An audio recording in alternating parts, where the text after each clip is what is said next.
प्यार हुआ। फिर ये इश्क वक्त के साथ परवान चढ़ता चला गया। वो लड़की अपने आशिक की मोहब्बत में इस कदर टूट चुकी थी कि अपने शौहर का साथ छोड़कर 3 बच्चों के साथ अपने आशिक के पास आ गई। मगर उनकी आशिकी के कसीदे पूरे गांव में चर्चा की वजह बन गए। शौहर से बेवफाई और आशिक के साथ आशिनाई की बात जब लड़की के भाइयों तक पहुंची तो फिर एक नाजायज रिश्ते, धोखे और किसी गैर मर्द के साथ उसके घर में रहने वाली बहन के खिलाफ भाइयों ने रंजिश रखनी शुरू कर दी। नतीजा रहा एक साथ 2 लोगों का कत्ल। एक उस आशिक का जिसकी मोहब्बत में महिला ने अपने 3 बच्चों संग शौहर को छोड़ा, और दूसरा उस महिला का जो अपनी आशिकी में हदों से गुजर गई।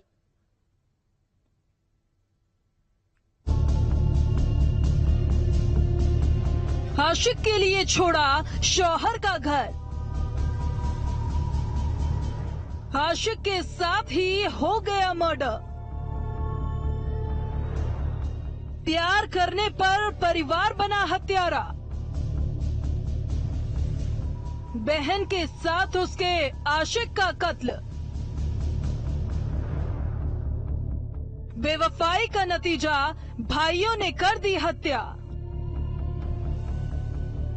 मेरे लड़के ने यह कहा कि भाई जब 20 दिन हो गए हमको सामान करी, उन्हें पकड़े गए हुए और पकड़े छानबीन करते करते, तो फिर लड़के पे ऐसा गोली भरी उनने, लड़के ने। तो इस तरीके से तो गुस्सा आया भाई पे, बर्दाश्त नहीं हुई। मेरे लड़के मुरसलीन ने उन दोनों को मार दिए। एक माँ की जुबान से निकले ये लफ्ज अपने बेटे के लिए है। वो बेटा जिसके सर पर कत्ल जैसे जुर्म का इल्जाम है। वो बेटा जिसने अपने हाथों से अपनी बहन को हमेशा हमेशा के लिए मौत की नींद सुला दिया। वो लड़का जिसने अपनी बहन को उसके आशिक के साथ सजाए मौत सुना दी। कल 8 नवंबर की रात को लगभग 9 बजे नमाला थाना पुलिस को असारा गांव से सूचना प्राप्त हुई कि असारा गांव के एक व्यक्ति, जिसका नाम मुरसलीन है, उसने अपनी सगी बहन महजबी तथा उसके दोस्त आरिफ की हत्या कर दी, डेड बॉडी कहीं छिपा दी है।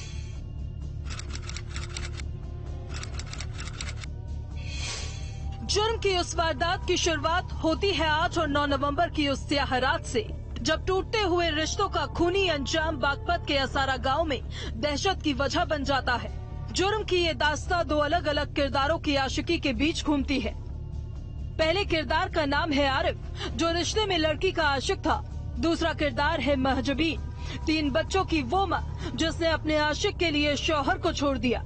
आशिक के प्यार में हर हद से गुजरने को तैयार महजबीन ने पहले अपने शौहर को छोड़ा, फिर अपने प्रेमी के साथ आकर बस गई। महजबीन का आशिक उसके शौहर को धमकियां देता रहा और धीरे धीरे इन धमकियों का नतीजा लहू के लाल रंग से लिखा गया।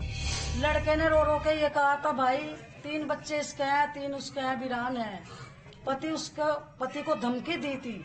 उस पति ने हमें बताया कि हमें धमकी क्यों खोल रहे तो 4 दिन का वाक़ा मांगा था। 4थे दिन लड़की ले गए और जो बेटी का बना रखा था, इसकी शादी थी, एक लड़का कुंवारा है, उसकी शादी का सामान कर रखा था। 2 महीने के बाद करते अब, तो वो सब सामान जेवरात लेके चली गई। चंद रोज पहले की बात है। अपने आशिक के प्यार में हदों से गुजरने को तैयार महजबीन अपने 3 बच्चों के साथ शौहर को छोड़कर अपने प्रेमी आरिफ के साथ आकर बस गई। मगर अपने आशिक आरिफ के साथ मेरठ पे जाकर बसी महजबीन को उसके 3 भाइयों ने आखिरकार ढूंढ ही निकाला और दोनों को घर वापस ले आए। मगर बहन और उसके आशिक के लिए भाइयों के दिल में नफरत कम न हुई। पुलिस तत्काल मौके पर पहुंची, मुरसलीन को हिरासत में लिया गया, उससे विस्तृत इंटरोगेशन की गई। पूछताछ में उसने ये बताया कि उसकी सगी बहन महजबी, जो कि शादीशुदा थी, 3 बच्चे थे, वो अपने गांव के एक व्यक्ति, शादीशुदा व्यक्ति आरिफ के साथ 20 अक्टूबर को कहीं चली गई थी। इन दोनों की घनिष्ठता से मुरसलीन नफरत करता था। चंद रोज जब बीत गए तो तीनों भाइयों ने मिलकर महजबीन और आरिफ के रिश्ते को हमेशा हमेशा के लिए खत्म करने की साजिश तैयार की। फिर 8 और 9 नवंबर की दरमियानी रात उस खौफनाक वारदात को अंजाम दिया गया। पहले महजबीन के आशिक को मौत के घाट उतारा गया, फिर बेरहमी से भाइयों ने अपनी बहन को मौत की नींद सुला दिया। मुरसलीन ने अपने भाइयों, जिनके नाम मुज़म्मिल हैं, जो कि कांदला का रहने वाला था, अरमान तथा मुंतजिर और मौसेरे भाई शाहनवाज, इनके साथ मिलकर उसने एक योजना बनाई। योजना के तहत मेरठ गए। मेरठ से दोनों को इन्होंने अपनी कस्टडी में लिया। इसको साथ लेके ये कांदला थाना क्षेत्र के गांव गंगेरू लेकर आए, जहां पर मुज़म्मिल के घर पे इन्होंने आरिफ की हत्या की तरह डेड बॉडी को जंगल में छिपा दिया। उसके पश्चात ये अपनी बहन महजबी को लेकर असारा गांव आए और असारा गांव के जंगल में उसकी भी हत्या कर दी। आरोपी मुरसलीन ने पुलिस की हिरासत में आने के साथ ही अपने गुनाह की पूरी हकीकत बयां कर दी। आरोपी की निशानदेही पर सारी रात सर्च ऑपरेशन चलाकर दोनों आशिकों के बेजान जिस्म को खोजा गया।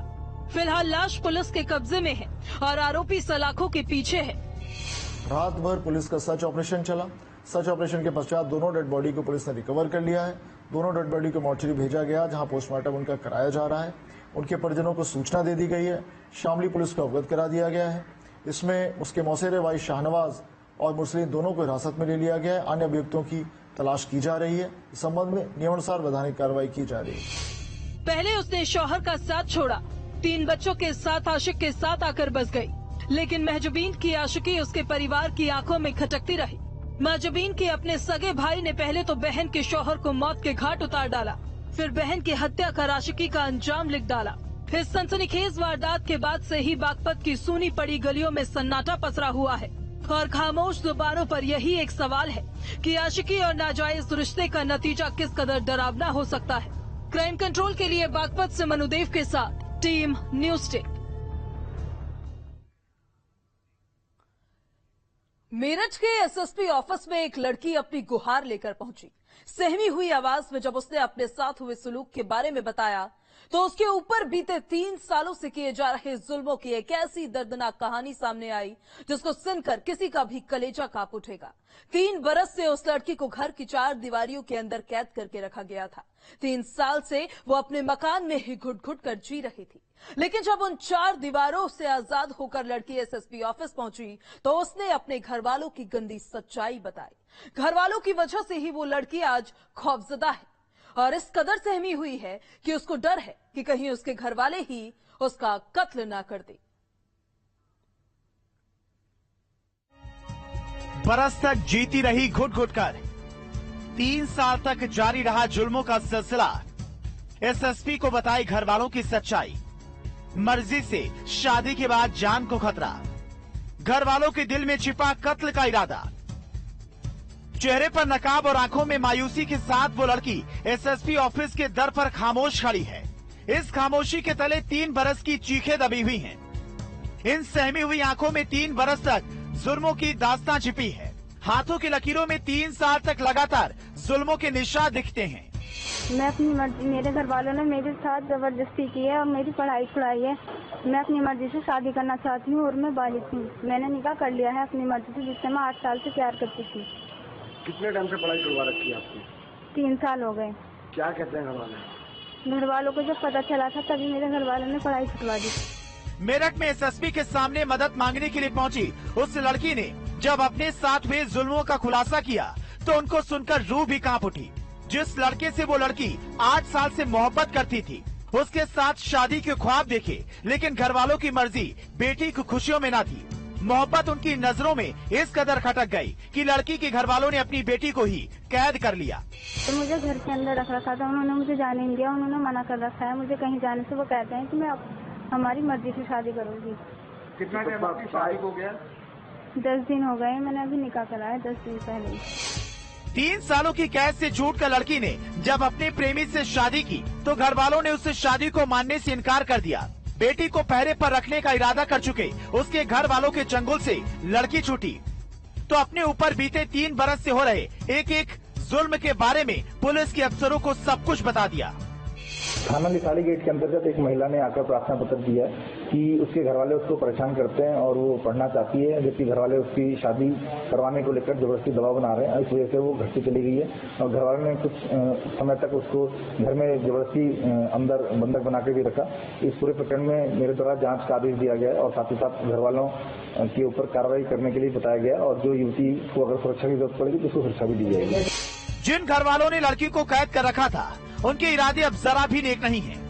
अब तक लड़की को पहरे में रखने वाले उसके घर वाले अब लड़की की जान के दुश्मन भी बन गए हैं। जिन घर वालों को अपना समझती थी वो अब उस लड़की की जान लेने पर आमादा हैं। लिहाजा हिफाजत के लिए अब लड़की पुलिस के अफसरों के सामने उम्मीद के साथ खड़ी है। यही कि मुझे अपने घर वालों से खतरा है अपनी जान का। वो उन्होंने एफआईआर दर्ज कराई है मेरे नाम और जिनके साथ मैं आई हूँ उनके। कौन से थाने में? ये तो मुझे पता नहीं, अभी मेरी उनसे घर वालों से बात नहीं हुई है अभी। 3 साल तक आपको घर में कैद रखा था घर वालों ने? जी मैं अपने घर में हूँ। इस आवाज में छिपा दर्द साफ साफ सुनाई देता है। जिन बेरहम घर वालों ने 3 सालों तक उसकी मोहब्बत पर पहरा लगाए रखा, आज उनकी वजह से लड़की की जान को खतरा है। वो लोग जो रिश्ते में लड़की के सगे घर वाले हैं, आज उसकी जान लेने जैसा कदम भी उठा सकते हैं। इससे डर के पीछे वजह सिर्फ और सिर्फ इतनी है कि उसने अपनी पसंद से जिंदगी बिताने के ख्वाब को सच करने की तरफ कदम बढ़ाया। क्राइम कंट्रोल के लिए मेरठ से सरफराज अहमद के साथ टीम न्यूज स्टे। नोएडा में दरिंदगी की एक ऐसी खौफनाक दास्तान लिखी गई जिसको सुनकर रूह सन रह जाएगी। पहले उस सनकी आशिक ने लड़की से अपनी मोहब्बत का इजहार किया, मगर लड़की का इनकार उस हैवान को नागवार गुजरा। इतना नागवार कि अपने एक तरफा इश्क में अंधे आशिक ने लड़की की जान ले ली। पहले 4थी मंजिल से लड़की को जमीन पर फेंक कर उसका कत्ल कर दिया, फिर उसकी लाश को ठिकाने लगाने के लिए शहर में अलग अलग जगहों पर भटकता रहा। मगर जब कातिल की हकीकत सामने आई तो सामने आया एक तरफा प्यार में लड़की की लाश के साथ घूमने वाले उस कातिल की सच्चाई, जिसके इरादे बेहद डरावने थे।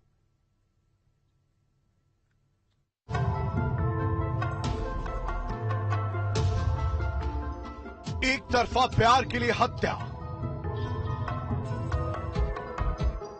लाश के साथ घूमता रहा सरफरा, छत से फेंक कर दी थी हत्या। प्यार में आशिक बन गया दरिंदा, एक तरफा इश्क की खौफनाक दास्तान। नोएडा में एक सनकी की हैवानियत ने एक 22 साल की युवती की जान ले ली। युवक इस बात से नाराज था कि युवती उससे बात नहीं कर रही है। उसी को लेकर युवती को तीसरी मंजिल से धक्का देकर गिराया और उसकी हत्या कर दी। हम थाना सेक्टर 49 में मौजूद हैं। इसी थाने के अंदर अगर बात की जाए, इस पूरे मामले की जांच की जा रही है और आरोपी युवक को पुलिस द्वारा गिरफ्तार कर लिया है। जिस लड़की से वो मोहब्बत के दावे करता था, उसका इनकार सुनकर जान का दुश्मन बन गया। जिस लड़की की मोहब्बत में जान से जाने की बातें करता था, उसके प्यार के पागलपन में दरिंदगी की हदों से गुजर गया। जुर्म के इस दास्तां की शुरुआत 8 नवंबर के रोज होती है, जब एक इमारत की 4थी मंजिल से अचानक एक लड़की जमीन पर आ गिरी।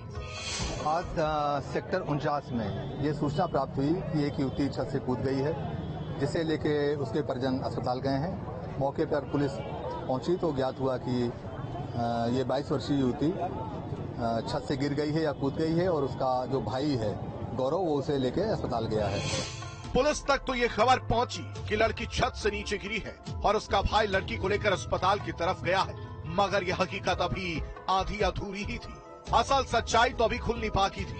आरोपी ने पहले तो इस बात से नाराज होकर युवती को धक्का देकर 3 मंजिल से गिराया कि युवती उससे बात नहीं कर रही थी। उसके बाद जब युवती को नीचे गिर गई, घायल हो गई, तो उसको ऑटो में ले गया अस्पताल और अस्पताल ले जाने के पहले ही युवती की मौत हो गई। जिसके बाद उसने एक एम्बुलेंस हायर की और उस एम्बुलेंस में लेकर युवती की लाश को घंटों घूमता रहा। खुद को लड़की का भाई बताने वाला गौरव उसकी लाश के साथ शहर के अलग अलग इलाकों में यूं ही भटकता रहा। एम्बुलेंस से शहर का चक्कर काट रहे गौरव के इरादे लाश को ठिकाने लगाने के थे, मगर उसकी हकीकत जैसे जैसे खुलना शुरू हुई तो सामने आया कि मोहब्बत की गिरफ्त में अंधे हो चुके गौरव के इरादे शुरू से ही डरावने थे। एक लड़के ने मेरी बहन को छत पे से फेंक दिया 4थी मंजिल से। अच्छा, हाँ। कौन था वो लड़का? वो लड़का उस लड़के का पीछा करता मेरी बहन का बहुत दिन से। अच्छा, तो आपने कभी इसकी शिकायत करने की कोशिश करी पुलिस के पास? ऐसा भी 1 महीने पहले शिकायत की थी। वो घर पाके बदतमीज करके गया था। सुबह 6 बजे का टाइम था। कंप्लेंट करी गई पुलिस में। पुलिस से कंप्लेंट करी थी तो उसके बाद वो लड़का आया वहाँ पे, वो पकड़ा गया। पुलिस वाले ने थाने गए। थाने में जाके पुलिस वाले ने हमें डरा धमका के किसी भी कारण से हमें से लिखवा लिया कि समझौता कर लो, कुछ नहीं होगा। तो हमने समझौता कर लिया, उस लड़के को छोड़ दिया गया। हमने कहा कि अब इस पे एक्शन लिया जाए, कल को हमारी बहन को मार दे तो क्या होगा। तो उनका समझौता कर लो, कुछ नहीं होगा, वैसी गलती से हो गया होगा। लड़का माफी मांग रहा है। चंद महीने पहले से ही आरोपी लड़की के पीछे पड़ा हुआ था। दोनों एक ही दफ्तर में काम करते थे, मगर गौरव की हरकतों की वजह से लड़की ने उसको नजरअंदाज करना शुरू कर दिया। आरोपी साए की तरह लड़की का पीछा करता रहा और किसी अनहोनी के डर में लड़की जीती रही। और फिर 8 नवंबर के रोज वही हुआ जिस बात का डर था। सुबह निकली और निकलने के बाद वो मेरे से कह रही थी कि भैया मुझे छोड़ा वहाँ पे ऑफिस तक, बट मैं किसी कारण नहीं कर पाया, पापा को ऑफिस जाने के कारण।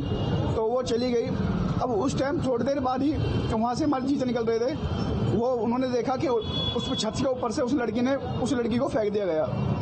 उस लड़के ने, वो लड़का तुरंत नीचे आया, कहने लगा मैं ये मेरी बहन है। उस लड़की को उठा के वो सीधा पता नहीं कहाँ ले गया। सुबह से ढूंढते हमें 5 बज गए जब जाके लड़की मिली हमें मेठवाल रोड पे, जहाँ की वो पता नहीं कहाँ लेके जा रहा था उसे जलाने के लिए।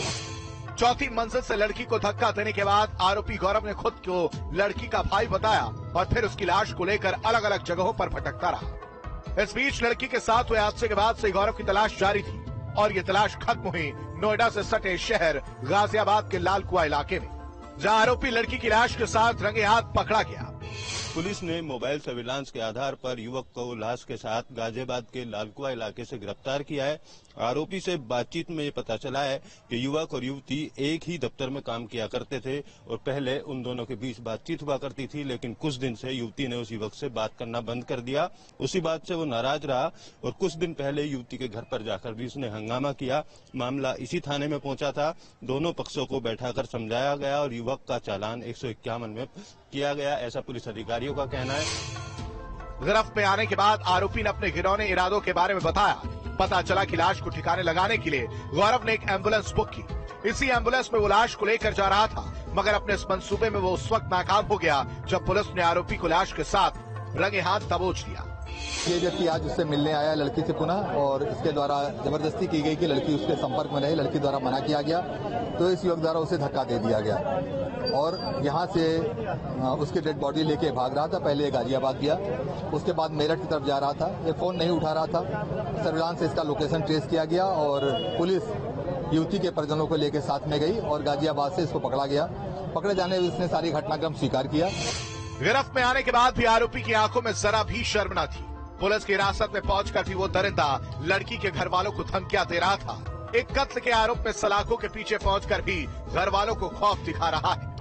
धमकी दिया, उसके आंखों में बिल्कुल वो नहीं था, वो हमें मारने की धमकी दे रहा था। तुम्हें कुछ नहीं कर सकते। अब पुलिस क्या कह रही है? हम पुलिस के पास गए हैं, अब पुलिस ने रिपोर्ट लिखी हुई है और पुलिस हमें उल्टा धमका रही है। अभी भी धमका रही है पुलिस? हाँ, पुलिस हमसे सीधे मुंह बात नहीं कर रही है और हम पे हट रही है police.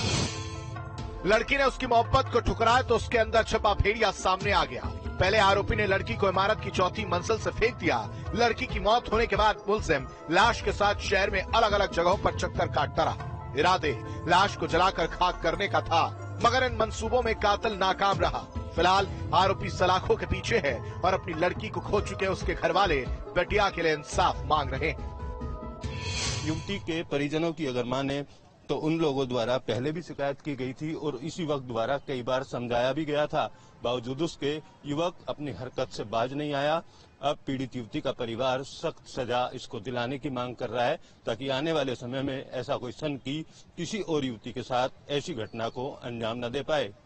Video journalist Mukesh Jha के साथ Amit Chaudhary, news state, Noida. Crime control में अभी के लिए बस इतना ही, लेकिन हमारी आपसे ये अपील है कि सतर्क रहिए और सावधान रहिए। अपने आसपास रहने वाले हर उस शख्स पर नजर रखिए जो आपको संदिग्ध लगता है, ताकि कोई अनहोनी आपके दरवाजे पे दस्तक न दे दे।